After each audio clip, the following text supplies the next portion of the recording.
So you want to build a Geometry Dash level, but you don't know how to get creator points. Just a year ago, I had 0 points, but then I came up with some tips and tricks to help me get 5 points in a year. Here are my simple hacks. The first thing you need to know is how to make a level that the developer wants to rate. There's a button called the Magic tab, and the way to get your level in this tab isn't super well known. What we do know is that your level needs at least 24 hours in editor time, 20,000 objects, and a low detail mode.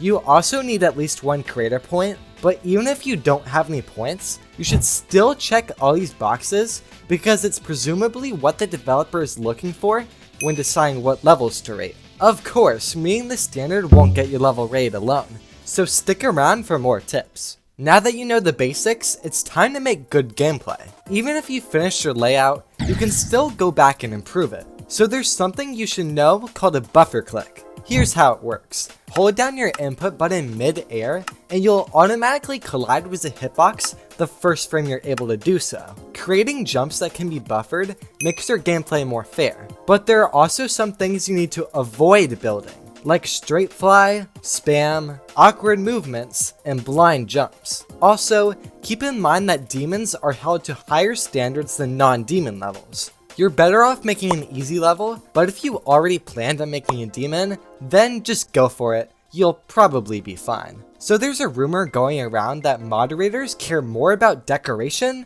than gameplay, but that's not true. Sometimes moderators send your levels for a higher rating just because they find your gameplay really fun. Trust me, there's no chance Heebie-Jeebies would have been featured if it weren't for the gameplay. When you're happy with your layout, it's time to decorate. Something super important when decorating is using the right colors. Here's my trick. Create a new color and put the inner dot in the middle of the circle. Now grab the outer dot and put it somewhere above this line. This is going to be your background color. Create another new color and put the inner dot at the top of the circle. Now grab the outer dot and put it somewhere below this line. Boom! Enjoy your color scheme. Something else you should know is how to use blending. Some new creators get confused about what blending does, but it's pretty simple. It just adds colors together. You shouldn't put every object on blending, but instead objects like glow. An easy way to make your levels less empty is to place a bunch of arrows. You can place glow circles behind the arrows if you want. Just make sure to set them to the background color on blending mode. Oh yeah, and they don't have to point where you're actually going, they just have to point somewhere. Also, remember you should never steal assets. You'll probably get caught and your level will be unrated. Before we cover more tips and tricks, you should sit back and listen to my call to action. Hi, are you enjoying the video so far? Well, if you are, please consider absolutely demolishing that like and subscribe button. These kind of videos take a long time to make, so I'd really appreciate it. Anyway, something super important when building is movements. Movements literally make or break your level. It's actually crazy. I like to move some structures up and down slowly. It makes your level more dynamic and saves time. And it's so easy to make. That's the best part. All you have to do is select 2 triggers and click create loop. Another thing I like to do is move orbs in a circular pattern like this. I don't know why, but it just makes gameplay way more fun. There's a ton of different easing options, and you should know when to use each one. None makes the object follow a linear path. Ease and sign are useful for smooth movements. Elastic and back are a little funky. Bounce is awful. Never use it. I'm dead serious. This actually looks horrible. Oh yeah, there's also exponential, but it's pretty self-explanatory. Another thing you should know is that pulses are key. Color mode is okay, but HSV mode is way more useful. What I like to do is turn my background's brightness and saturation up to the beat. Changing hue is kind of like throwing darts, because you don't know what you're gonna get until you playtest. So that's kind of funny. But if you know when to change your background's hue values, it's a useful feature.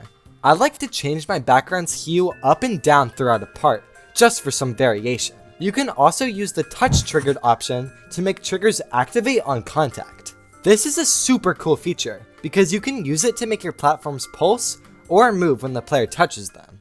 So particles are an easy way to add life to your level. If you're not that experienced with particles, something easy you can try is taking default particles and tweaking them to your liking. There's a level that has recreations of every default particle, so you can use it to copy them. Just save one to your custom objects, and then you can tweak it later. I use this in one of my levels to make the particles circles instead of squares. There are more uses for particles, but I'll leave it to you to figure out. I would spend so long explaining this feature that I would literally forget what grass looks like. If you're looking for more ideas, here are some tips and tricks. There are a bunch of letter blocks that you can use to build more interesting gameplay. The D block lets you slide on objects in the wave game mode. The J block stops you from automatically jumping if you're still holding after using a blue orb or pad. The S block stops you from dashing.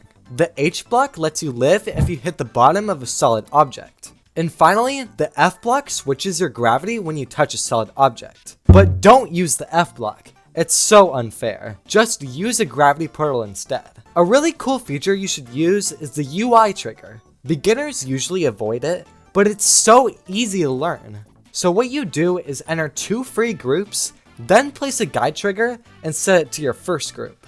Now, any objects that are set to your second group will appear on the player's screen. More players need to know about this because it's so easy to use. You can literally see the camera boundary. So another simple feature is the options trigger. I use the disable player control setting to stop the player from jumping during transitions. But there are other useful settings like hide attempts and edit respawn time. The advanced random trigger can be a little tricky sometimes, but it's nothing you can't handle. You can add groups using the box on the left and control their chances using the box on the right. The group that gets picked will be activated. What you should do is disable every group that you enter into the trigger so that the group that gets picked by chance is the only one that appears. There are plenty of things you can use this for, like randomized welcome messages. Before you upload your level, there are a few things you should do. Find some friends to playtest your level. Well, if you have friends. They might find bugs you didn't notice. Also, make sure to create a low detail mode. It doesn't take long to make, and mobile players will thank you. Congratulations, you're ready to share your level. But chances are no one will see it unless you request your level to moderators. What you want to do is join as many level request Discord servers as you can. I'll leave a list in the description. From there, it's pretty much just a waiting game. Requests only open so often, and usually for short periods of time. So you should keep basic information about your level on standby, as you need to be quick when requests open. If you don't have Discord, then look for YouTube or Twitch streams instead. Some streams require you to fill out a form, so always check before you send your level's ID in chat. Yeah, that's pretty much it. Like and subscribe for more videos. Bye!